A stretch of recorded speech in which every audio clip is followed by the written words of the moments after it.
ఏమైపోతుంది, మనకు ఏది పడితే అది తింటాం. ఇప్పుడు ఈడికెళ్ళి నేను ఉప్పు కూడా పోవాలి. ఉప్పు కూడా పోయే దారిలో నాకు ఏమేమో కనిపిస్తాయి. బజ్జీలు కనిపిస్తాయి, పునుగులు కనిపిస్తాయి, అవి గారెలు కనిపిస్తాయి.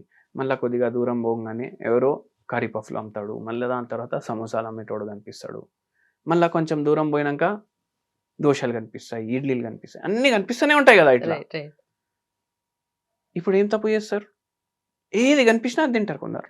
ఏది కనిపించినా అది తింటారు. ఏది కనిపించినా అది తింటే ఏమవుతుంది? ఓవర్ ఈటింగ్ కూడా అవుతుంది. దాంతో బరువు పెరుగుతుంది. అది కాకుండా ఇప్పుడు కొవ్వు ఎక్కడెక్కడ నింపాలో బాడీలో మొత్తం నిండిపోయింది.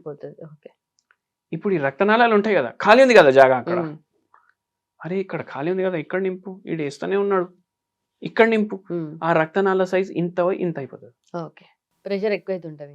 ఇప్పుడు ఎక్కువ ప్రెషర్ కావాలి కదా, సన్న పైప్ ఉంది, ట్యాప్ కి కనెక్ట్ చేసి ఆన్ చేస్తే దూరం వరకు పోతుంది, ప్రెషర్ ఎక్కువ ఉంటుంది కదా.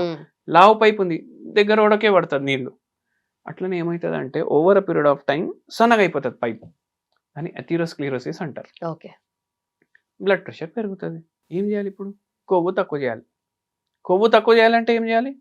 దాన్ని కాల్చాలి. అది ఎట్లా కాల్చిపోతుంది? మనం నడిస్తే కాలుతుంది. మెటబాలిజం అంటారు కదా.